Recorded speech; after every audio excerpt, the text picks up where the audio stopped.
Konbanwa. Watashi wa namae wa Gio desu. Good evening, my name is Gio. My cultural presentation is on Kaizen, which is the Japanese philosophy of manufacturing that has been pioneered by Toyota. And my job as an auto mechanic has made me very curious to understand how Toyota has achieved such reliability, ease of serviceability on such a massive mass production scale. And so there's actually a very intricate philosophy that drives this innovation. So Kaizen literally means continuous improvement. So they're always trying to increase efficiency and reduce problems. And it's really a synergy that goes throughout the entire company and across all of their manufacturing, the whole manufacturing process. So there's really two pillars. Jidoka is your problem solving, where every employee is expected to try to bring problems to light to maintain a high level of quality.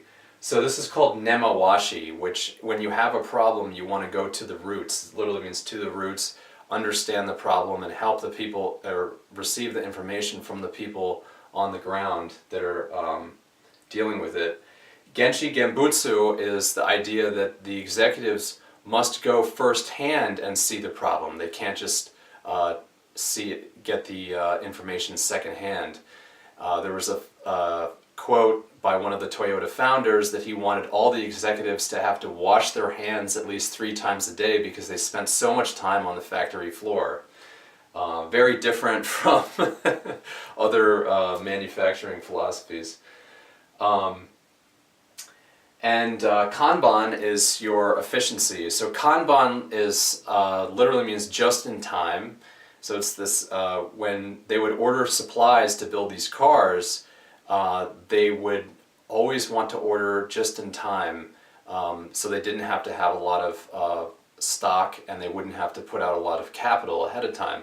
And it's actually modeled off of the American supermarket, where you can have a fully stocked store that is adjusted daily for demand with these daily deliveries that come in. Hajunka is your streamlining of the process, and both of these are always searching to get rid of muda and muri. So muda is waste, but mura is unevenness, and so you want to use hajunka to streamline and your kanban efficiency, and muri is overburdening. So as a countermeasure, they would never want to have a man or a machine overburdened, because they know that that is a potential for breakdown, and they always want to maintain mura, or get rid of unevenness. They want to maintain hajunka to keep the process very balanced. And all this leads, of course, to Hoshin Kanri, which is your synergy of the highest quality and the lowest cost, the most innovation, job security, and market flexibility and profit. So it's the full sustainability of the company. And so the interesting thing was that the American manufacturing model was very different. It was based off of Henry Ford, the Model T, where you wanted your manufacturing line full steam ahead, even if there were problems, because quantity would bring down the cost and it would increase profitability. So when the Japanese started building, Toyota and Honda started building in the United States, everyone wanted to know if they could maintain the same quality level. And by implementing Kaizen, getting all employees to live the philosophy for efficiency and problem solving, they were able to achieve the same quality. And they still, to this day, give out awards and give away free cars to the employees all over the company who make the most influence. So for the hands-on part of the presentation, I'm going to take you into the shop. My friend has a 2009 Toyota with 300,000 miles on it, and we're just going to look at the car. And I just wanted to say that I work for Nissan. It's a very fast-growing company right now, and they're using some of the Kaizen philosophy to achieve a level of quality and innovation as they're experiencing massive growth. So it's very exciting. Thank you so much. Domo arigatou gozaimasu. Hey, Gio here in my shop at Nissan. But my friend Chuck has got a Toyota Matrix 2009 with almost 300,000 miles on it. I just wanted to show you how their engineering gets this car to a place where he's literally done nothing except tires and brakes. So just from a standpoint of simplicity, easy to take out the air filter means that it's changed regularly. Easy to check the trans fluid. Easy to clean the throttle plate.